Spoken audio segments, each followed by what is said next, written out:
চোখের বদলে চোখ হুমকি, এখনো নিষ্ক্রিয় কৃষ্ণনগরের পুলিশ। সমাজকর্মী আমির চাঁদের 9 বছরের ছেলের চোখ উপড়ে নেওয়ার হুমকি। হামলাকারীদের বিরুদ্ধে ভুরি ভুরি অভিযোগ করেছে পরিবার। এতটাই ভয় পেয়ে রয়েছে সেই ছেলে যে সে বাড়ি পর্যন্ত ফিরতে চাইছে না। কিন্তু তা সত্ত্বেও এখনো পর্যন্ত হামলাকারীদের বিরুদ্ধে কেন নিষ্ক্রিয় পুলিশ? আমাদের সঙ্গে সমীর রয়েছে।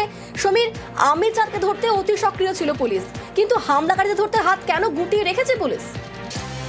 দেখো, এই প্রশ্নটাই কিন্তু ঘুরপাক খাচ্ছে কৃষ্ণনগর সহ আশপাশ এলাকা জুড়ে। কারণটা হচ্ছে এই যে আমির চাঁদ সে তার মায়ের চক্ষু দান করেছিল এবং সেই চক্ষু অন্যদের প্রতিস্থাপন করা হয়েছে এবং একটা মহৎ কাজের জন্য কিন্তু তাকে 3 দিন কারাবাসে বন্দী থাকতে হয়েছে এবং যদিও তিনি জামিন পেয়েছেন কিন্তু এখনো মামলা থেকে মুক্তি পাননি।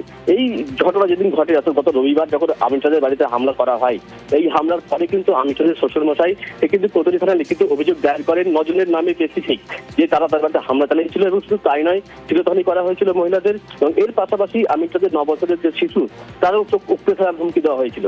এই অভিযোগ দায়ের হওয়ার পরে পুলিশ মামলা রুজু করেছে, কিন্তু এখনো পর্যন্ত অভিযুক্তদের গ্রেপ্তার তো দূরের কথা, তাদেরকে আটক করা তো দূরের কথা, দেখে জিজ্ঞাসাবাদ পর্যন্ত করেনি। আর এখানে পুলিশের ভূমিকা নিয়ে প্রশ্ন উঠছে, যেখানে আমির চাঁদের ক্ষেত্রে পুলিশ এত সক্রিয় ভূমিকা নিলেও এখানে কেন নিশ্চয় কোনো চাপ কি পুলিশের উপর কাজ করছে, যে কারণে এই অভিযোগকারীদের অভিযুক্তদের বিরুদ্ধে এখনো পুলিশ পদক্ষেপ নেয়নি?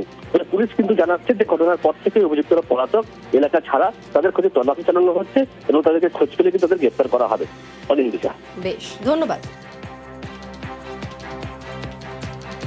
আমার 9 বছরের ছোট ছেলে, সেদিনকে তাকে ফরমান মণ্ডল সে হাত ধরে টেনে নিয়ে, ওই তোর ছেলে আছে, ধর ন্যায়, ওর চোখ দূর তুলে নি।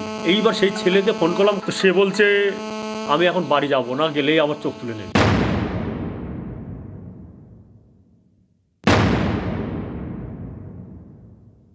আমার বাচ্চাকে কালকে আমি ফোন করেছি, বলছে মা গো আমি বাড়ি যাব না, আমি বাড়ি গেলে ওরা আমার চোখ দুটো তুলে নেবে, তাই বলছে। ভয়ে কাঠ সমাজকর্মী আমির চাঁদ শেখের 9 বছরের ছেলে। ঘটনার সূত্রপাত গত রবিবার। বাড়িতেই মারা যান সমাজকর্মী আমির চাঁদ শেখের মা। তার চোখ দান করেন ছেলে।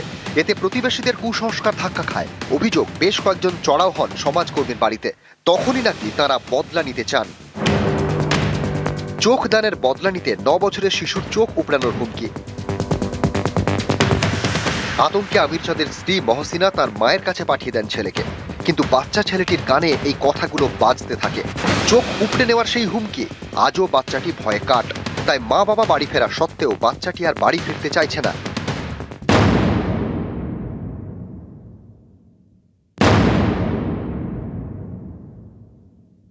এখনো আতঙ্কিত আছি।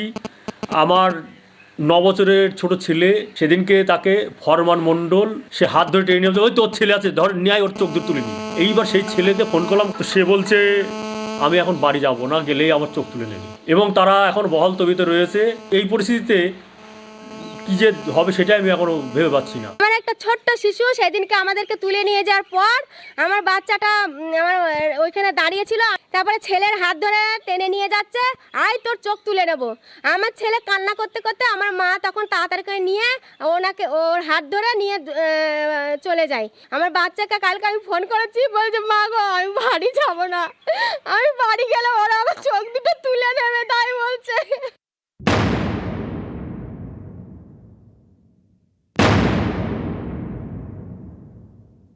একটা 9 বছরের বাচ্চার সামনে যদি সমাজ এই রকম ঘটনা ঘটায়, তার মনে কিন্তু চিরস্থায়ী একটা দাগ কিংবা একটা রেখাপাত হয়ে যায় এবং সেইটা মোছা কিন্তু সারা জীবনে অনেকের কাছে সম্ভব না হতে পারে। এবং এখান থেকে আজকে তো ভয় পাচ্ছে, কিন্তু পরবর্তীকালে বড় রকমের মানসিক রোগ, anxiety disorder, post traumatic stress disorder, depression, even সাইকোসিস পর্যন্ত হতে পারে। নিউজ 18 বাংলা। পূর্ব কলকাতায় আন্তর্জাতিক স্বীকৃতিপ্রাপ্ত জলাভূমি, এই জলাভূমি বুঝিয়েই দেদার বেআইনি নির্মাণ। এ নিয়ে ফের জল গড়িয়েছে পরিবেশ আদালতে। কেন জলাভূমি ভরাট রোখা যায়নি? পূর্ব কলকাতা ওয়েটল্যান্ড কর্তৃপক্ষের ভূমিকা নিয়ে প্রশ্ন আদালতের। 1 মাসের মধ্যে তাদের জবাব তলব।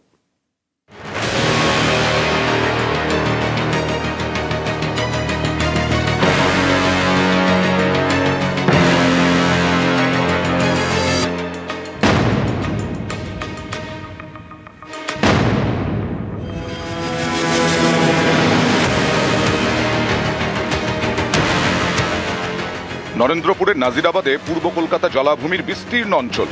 এই জলাভূমিতেই দেদার বেআইনি নির্মাণ। এ নিয়ে একের পর এক এফআইআর, অভিযোগ, তা সত্ত্বেও কোনো পদক্ষেপ করা হয়নি। বেআইনি নির্মাণের অভিযোগ ঘিরে ফের জল গড়ালো পরিবেশ আদালতে। 2রা ফেব্রুয়ারি মামলা করেন হাওড়ার পরিবেশ কর্মী অঙ্কুর শর্মা। 5ই ফেব্রুয়ারি মামলার শুনানিতে কড়া পর্যবেক্ষণ পরিবেশ আদালতের। পূর্ব কলকাতা ওয়েটল্যান্ড কর্তৃপক্ষ সংশ্লিষ্ট পঞ্চায়েত বিদ্যুৎ সংযোগ দেওয়ার ক্ষেত্রে স্থানীয় প্রশাসন, বিদ্যুৎ পর্ষদের ভূমিকা নিয়ে প্রশ্ন তুলেছে আদালত। আদালতের প্রশ্ন, কেন জলাভূমি ভরাট রোখা যায়নি? কেন আগুন লাগার ঘটনার আগে সতর্কতামূলক ব্যবস্থা নেওয়া হয়নি? 1 মাসের মধ্যে সব পক্ষকে জবাব দিতে নির্দেশ দিয়েছে পরিবেশ আদালত। এই খেয়াদাহা 2 গ্রাম পঞ্চায়েত, যার মধ্যে এই ওয়েটল্যান্ডটা পড়ছে, এর আগেও আমি একটা মামলা করেছিলাম গ্রিন ট্রাইব্যুনালের সামনে, দ্যাট ওয়েটল্যান্ডগুলো বুঝিয়ে কনস্ট্রাকশনগুলো করা হচ্ছে। শুনানি দিন সব ডিপার্টমেন্টের প্রশ্নটা উঠেছে, আর সব ডিপার্টমেন্ট কাছে notice honourable national green tribunal order মধ্যে দিয়েছে কি সব ডিপার্টমেন্ট কাছে নোটিশ ইস্যু করেছেন, আর ওর মধ্যে বলা হয়েছে কি 1 মাস মধ্যে সব ডিপার্টমেন্ট নিজের রেসপন্সটা ফাইল করবে।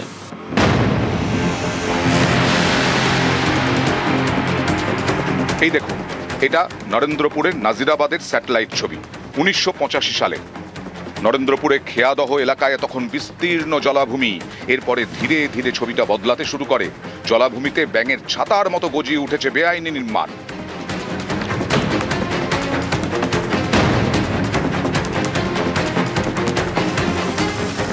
যত দিন গেছে ততই জলাভূমি বুঝিয়ে করা হয়েছে বেআইনি নির্মাণ।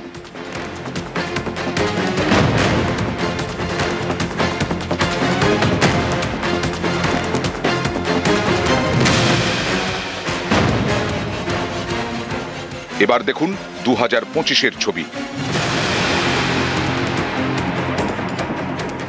ভালো করে দেখুন, 1985 সালে পূর্ব কলকাতা জলাভূমি ছিল সবুজে সবুজ, আর এখন 2026-এ সেখানে একের পর এক নির্মাণ। এ নিয়ে 350-র বেশি এফআইআর হয়েছে, তবু কোনো পদক্ষেপ করা হয়নি বলে অভিযোগ। এও অভিযোগ, 2021-এর পরে থানায় আর অভিযোগই জানায়নি পূর্ব Kolkata wetland authority. East Calcutta wetland management authority nearly ডিফাঙ্কড হয়ে গেছে। তারা আছেন কাস্টোডিয়ান, এই ওয়েটল্যান্ডদের কাস্টোডিয়ান, আর তাদেরকে স্পেশালি স্ট্যাচুট ক্রিয়েট করেছে সো দ্যাট এই ইস্ট ক্যালকাটা ওয়েটল্যান্ডকে রক্ষা করবে। কিন্তু আমরা দেখতে পাচ্ছি কি রক্ষা করার কোনো জায়গাই নেই। ওনারা এনক্রোচমেন্ট হয়ে যাচ্ছে, ওনার নো স্টিপে এনক্রোচমেন্ট হচ্ছে, কিন্তু ওনারা কিছুই করছেন না। পূর্ব কলকাতা ওয়েটল্যান্ড কর্তৃপক্ষ সহ একাধিক দপ্তরের ভূমিকা নিয়ে প্রশ্ন তুলেছে পরিবেশ আদালত। হিরণ রায় বর্মন, নিউজ 18 বাংলা।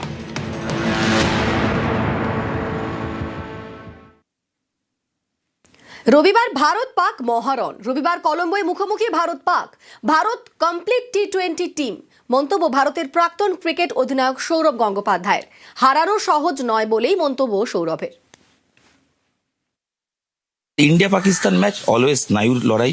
তোমার প্রেডিকশন তো করা যায় না, খেলা ইটস এ টি-20 game, but India's recent records have been far superior, and India is a very good team. India খুব ভালো দল, শক্তিশালী দল, সব দিক থেকে, batting, bowling, seam bowling, spin, fielding, game sense, maturity, সব দিক দিয়ে। সো পাকিস্তানকে খুব ভালো খেলতে হবে ইন্ডিয়াকে হারাতে গেলে। শ্রীলঙ্কায় খেলা, এখানে স্পিন টার্নার হয়, স্লো টার্নার উইকেট, মাঠ একটু বড়, তো সেক্ষেত্রে কিছু ম্যাটার করে না। ইন্ডিয়ারও স্পিনার আছে, বরুণ চক্রবর্তী, কুলদীপ, ওয়াশিংটন, জানি না কি 11 খেলবে, অক্ষর পটেল। ইন্ডিয়ার spin attack also is very good. ইন্ডিয়ার অভিষেক শর্মার না থাকা, শরীর খারাপ ফ্যাক্টর, মানে ওভারঅল ব্যাটিংটা কি মনে হচ্ছে? অভিষেক শর্মা আউটস্ট্যান্ডিং, কিন্তু ইন্ডিয়া যে টিম একটা প্লেয়ারের উপর ডিপেন্ড করে না।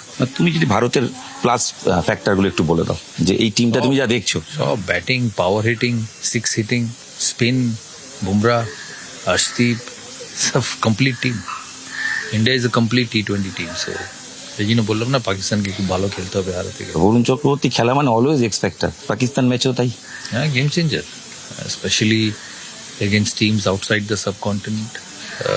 He is a game changer, even Pakistan also. এই ম্যাচে prediction India, but again anything can happen. But কোনগুলো ফ্যাক্টর তুমি বলছো যে হ্যাঁ India is favorites by a long way.